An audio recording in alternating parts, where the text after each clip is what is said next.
আজিৰ এই ভিডিঅ'টোত দশম শ্ৰেণীৰ গণিতৰ কোনকেইটা চেপ্টাৰৰ পৰা বেছি মাৰ্কছ আহিব বা কোনকেইটা চেপ্টাৰৰ পৰা কোনকেইটা অংক আহিব ইম্পৰ্টেণ্ট অংকবিলাক মই দেখাই দি থৈ যাম। গতিকে ভিডিঅ'টো ভালদৰে চাই যাবা। এতিয়া যিটো পুনৰ আলোচনা, ইয়াৰ পৰা আমাৰ কোনবোৰ অংক আহিব পাৰে। প্ৰথমে আমি চাব লাগিব এইটো উদাহৰণত এটা অংক আছে। 5জন মানুহে এটা কাম 20 দিনত কৰিব পাৰে, তে কিমানজন মানুহে সেই কামটো 1 দিনত কৰিব পাৰিব। এইটো আমাৰ MCQটো হয় আৰু কেতিয়াবা বাই চান্স 2 মাৰ্কত আহি যায়।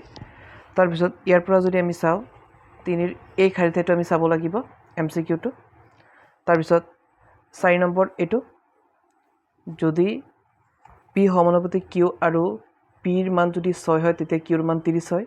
তে Pৰ মান 2 হ'লে Qৰ মান কিমান হ'ব? ইয়াৰ উত্তৰ আমাৰ 10 আছিল, এইটো চাই যাম। আৰু আমি এইটো MCQ চাম, MCQৰ কাৰণে। তাৰপিছত R2ৰ পৰা যদি আমি চাওঁ, তো আমি ইয়াৰ চবৰে এটা এটা নিয়ম চাই থ'ম, কিন্তু অলপ আহাৰ ভিতৰত অংকহে আমাৰ কুৱেশ্যন নম্বৰ 7টো অহাৰ চান্স আছে, 8টো আৰু বাকী এইকেইটাতো আমাৰ MCQ আছে। আমি এই কিতাপৰ MCQ কেইটা আমি চাবই লাগিব, এইকেইটা আমি এৰিব নোৱাৰিম। এয়া 11ৰ পৰা MCQ আছে, হৰণ পদ্ধতিও এটা আমি চাই থ'ম। তাৰপিছত এয়া MCQ, এই MCQ কেইটা আমাক লাগিবই, কাৰণ কিতাপৰ পৰাও বহুকেইটা MCQ ডাইৰেক্ট কমন পৰি যায়। তাৰপিছত R3 যদি যাওঁ, R3ত আমাৰ ঘনমূল উলিয়াব দিয়ে, ঘনমূল টপিকটো আমি চাই যাম। ঘনমূল আমাৰ ইয়াৰ পৰা আছে, এইটো 6 নম্বৰত যেনেকৈ ঘনমূল উলিয়াব দিছে, 7 নম্বৰত ঘনমূল, এনেকৈ আমাৰ ঘনমূলৰ এটা আহিব। তাৰপিছত আমি এই 9 নম্বৰটো আমি MCQৰ কাৰণে চাই থ'ব পাৰোঁ যে এটা ঘনকৰ দিশ যদি 1.2 চেণ্টিমিটাৰ হয়, তে ঘনকটোৰ আয়তন কিমান। তা আয়তনৰ কাৰণে আমি ইয়াক 3বাৰ পূৰণ কৰিলে হৈ যায়। তাৰপিছত 11 নম্বৰত যিকেইটা MCQ আছে, এই আটাইকেইটা আমি চাই থ'ম সেইকেইটা। আৰু এইটোতো প্ৰত্যেকবাৰে অহা দেখা পোৱা যায় যে যদি mn ৰ ঘনমূল হয় তেন্তে n ৰ মান কিমান। এইটোতো আমাৰ এইটো হ'ব m³। তাৰপিছত এইটো অংক আহে R4ৰ পৰা। আমি যদি চাওঁ, মানে বেছি অহাৰ চান্স আছে আৰু 6 নম্বৰ প্ৰামাণিক ৰূপ এটা আহে। তাৰপিছত 7 নম্বৰো আহে সাধাৰণ ৰূপত নিবলৈ, আৰু আমাৰ 8 নম্বৰটো প্ৰায় আহি থকা দেখা পোৱা যায়, এইটো এমৰ মান উলিয়াব দিয়ে। তাৰপিছত এইকেইটাতো আমি চাই থ'বই লাগিব, কাৰণ এইকেইটা MCQ হয়, এইকেইটা নাচলা নহ'বই, কাৰণ কিতাপৰ MCQ বহুতকেইটা কমন পৰিব।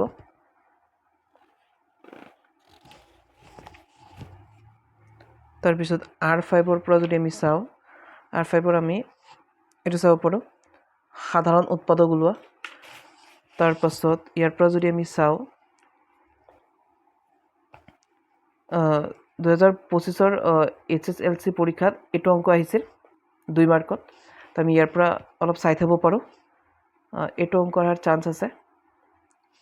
তাৰপাছত ইয়াৰ পৰা যদি আমি উৎপাদকত প্ৰকাশ কৰা, মানে মিডিল ফেক্টৰটো উৎপাদক বিশ্লেষণ কৰিব লাগে, ইয়াৰ পৰা আমি চাওঁ যদি বিশেষ কমন হিচাপে এইটো আছে 6 নম্বৰ অংকটো, এনেকৈ আমি চাই থ'ম। আৰু এইবোৰ বাৰু ইমান এটা নাহে। ঠিক একেদৰে R6টো বাৰু আমাৰ নাই, তো আমি অনুশীলনী 1.1ত যাওঁ। এতিয়া যদি আমি অনুশীলনী 1.1ত যাওঁ, তো 1.1ৰ পৰা আমাৰ কলনবিধি এটা আহে যে ইউক্লিডৰ কলনবিধি ব্যৱহাৰ কৰি গসাও কেনেকৈ উলিয়ায়। তো ইয়াৰ পৰা এটা আমি চাই থ'ম। আৰু কলনবিধি বিশেষকৈ এইটো আহে আমাৰ উদাহৰণত এটা আছে, এইটো উদাহৰণ 1, যে ইউক্লিডৰ কলনবিধি প্ৰয়োগ কৰি 4052 আৰু 12576ৰ গসা ওলোৱা। এইটো বেছি আহে কলনবিধিৰ ভিতৰত। তাৰপিছত আৰু এটা আছে, এইটো বাৰু ইয়াত নাই, 210 আৰু 55, এইটো আহে আমাৰ বেছি। তাৰপিছত যোৱাবাৰ এইটো আহিছিল 2 নম্বৰটো, তো এইবাৰ আমি এই 4 নম্বৰটো চাই থ'ম। 4 নম্বৰটো অলপ কমন আছে। তাৰপিছত আমি যদি 1.2ত যাওঁ, তো 1.2ৰ পৰা আমাৰ লসাগু আৰু গসা ওলোৱা এটা MCQত হ'লেও দিব, গতিকে এইটো টপিক আমাৰ কাৰণে প্ৰয়োজনীয়। তাৰপিছত এইটো আমাৰ MCQটো আহে, যদি গসাও যদি 9 হয় তে ইহঁতৰ লসাগু কিমান হ'ব, এইটো MCQটো আহে। তাৰপাছত ইয়াৰ পৰা এইকেইটা চাই থ'ম, 8ৰ 1, 8ৰ 2, এইকেইটা আহে অলপ। তে 1.3 যদি যাওঁ তে অনুশীলনী 1.3 ইয়াৰ পৰা যদি আহে 3 মাৰ্কত এটা অংক আহিব আৰু আহাৰ ভিতৰত একৰ নিয়মটো আহে এইটো ৰুট 5 আছে হয়তো ৰুট 3ও আহে ৰুট 2 আহে ৰুট 7ও আহে তে আমি যদি ৰুট 5 শিকোঁ বাকীবোৰ আমি পাৰিম তাৰপিছত এইটো অংক আহে আৰু এইটো অংক অহা দেখা পোৱা যায় আৰু এটা উদাহৰণত আছে এইটো অংক উদাহৰণ 10 এইটো বেছি অহা দেখা পোৱা যায় এইকেইটা কমন আৰু তাৰপিছত 1.4 ৰ পৰা এটা MCQত আহিব তো এই টপিকটো আমি বুজি থ'লে হ'লে ভালকৈ এইবোৰ মই চব এই চেনেলটোত মই কৰাই দিম বাৰু তো চবেই চেনেলটো ছাবস্ক্ৰাইব কৰি থ'বা তাৰপিছত যদি আমি 2 লেচনত এতিয়া অনুশীলনী 2.1ত গ'লে ইয়াতো তেনেকুৱা অংক নাই কিন্তু ইয়াৰ পৰা এটা MCQত আহে তো এই টপিকটো আমি ভালকৈ শিকি থ'ম মই এইবোৰ চব এই চেনেলটোত মই ভিডিঅ' দিম বাৰু তাৰপিছত অনুশীলনী 2.2ত গ'লে কি হ'ব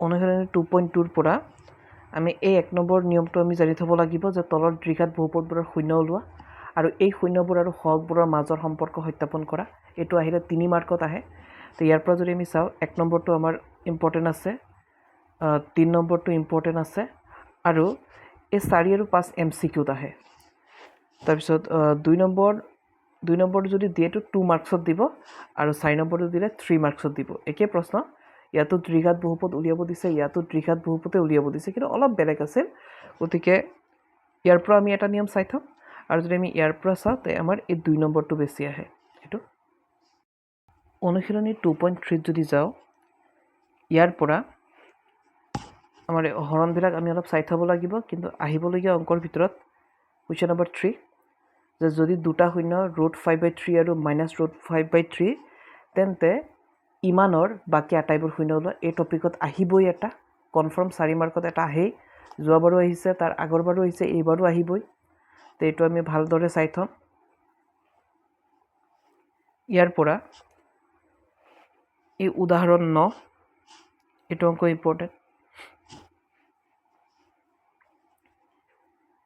3 নম্বৰটো য'ত 6ৰ 1 2 3 আৰু উদাহৰণ 9 সেম নিয়মত গতিকে আমি 3টো 6ৰ 1 2 3 আৰু উদাহৰণ 9 এই নিয়মকেইটা যদি শিকোঁ তে এইকেইটা অংক যদি কৰোঁ ইয়াৰ পৰা এটা কনফাৰ্ম কমন পৰিবই যেনেকৈ আমাৰ ছমহীয়া পৰীক্ষাত এবাৰ এইটো অংক আহিছিল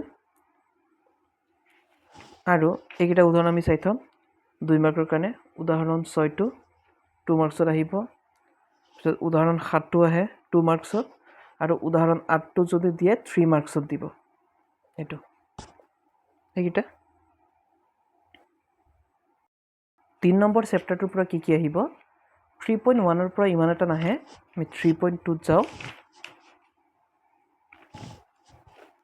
3.2ৰ পৰা আমাৰ 2 মাৰ্কত দেখা যায় যে এইটো অংক আহে এটা গণিত কুইজত 10ম শ্ৰেণীৰ 10জন ছাত্ৰ ছাত্ৰীয়ে অংশগ্ৰহণ কৰিছিল যদি ছাত্ৰতকৈ ছাত্ৰীৰ সংখ্যা 4 বেছি তে অংশগ্ৰহণ কৰা ছাত্ৰ ছাত্ৰীৰ সংখ্যা কিমান এইটো আহে এইটো তোমাৰ উত্তৰটোত ছাত্ৰ আছিল 3জন আৰু ছাত্ৰী আছিল 7জনী তেনেকুৱা আছে আৰু অংকটো এইটো চাই থ'ম ভালকৈ আমি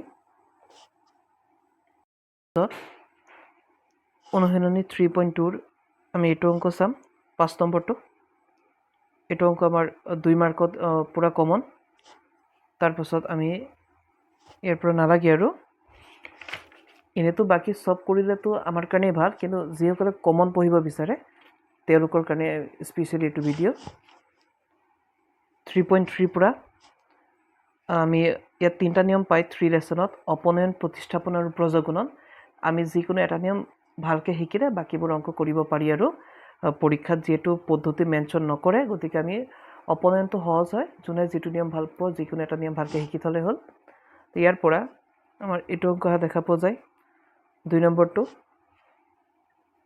ইয়াৰ পৰা যদি আমি চাওঁ 3 নম্বৰৰ 1 আহে 2টো আহে তাৰপাছত এই 5 নম্বৰ অংকটো আহে আৰু 6 নম্বৰটো এইকেইটা চালে হ'ল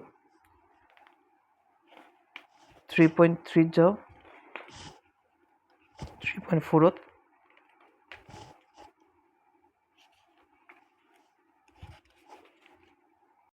অনুশীলনী 3.4ৰ পৰা আমি কি চাম ইয়াৰ পৰা বোৰ নালাগে, এয়া অপনয়ন ব্ৰজগুণন এইবিলাকেই। তো ইয়াৰ পৰা আমি যদি চাওঁ 2ৰ 1টো চাব পাৰোঁ। তাৰপিছত এইটো নুৰ আৰু চুনুৰ বৰ্তমান বয়স এইটো উলিয়াই আহে। 3 নম্বৰটো আহে অলপ। তাৰপিছত এইবাৰ যেনেকৈ চমুহিয়াত আমাৰ এই 5 নম্বৰটো আহিছিল, এইটো চমুহিয়াত 3.5ত যদি যাওঁ, 3.5ৰ পৰা কি আহিব? 3.5ৰ পৰা আমাৰ 2ৰ 1টো চালে হ'ল, 2ৰ 2টো, 2ৰ 3 MCQটো আহে এইকেইটা। গতিকে লং কুৱেশ্যনো কেতিয়াবা MCQত বনাই দিয়ে। আৰু এই 5টো এইকেইটা চালে হ'ল। লগতে আমি 4ৰ পৰা চাম, 4ৰ 2টো আৰু 5 নম্বৰটো। আৰু যদি আমি 3.5ৰ উদাহৰণ চাওঁ, আমি উদাহৰণ 15টো আৰু উদাহৰণ 16টো চাই থাকিব পাৰোঁ। মন কৰিবা এইবোৰ MCQটো আহে, এইটো বেছি MCQত অহা দেখা পোৱা যায়। গতিকে আমি যদি এইটো শিকি থওঁ, তো আমি MCQত দিলেও পাৰিম, 2 মাৰ্কত দিলেও পাৰিম। তাৰপিছত 3.6ত যদি যাওঁ, তো 3.6ৰ পৰা আমি এই নিয়মটো শিকি থ'ব পাৰোঁ। 1ৰ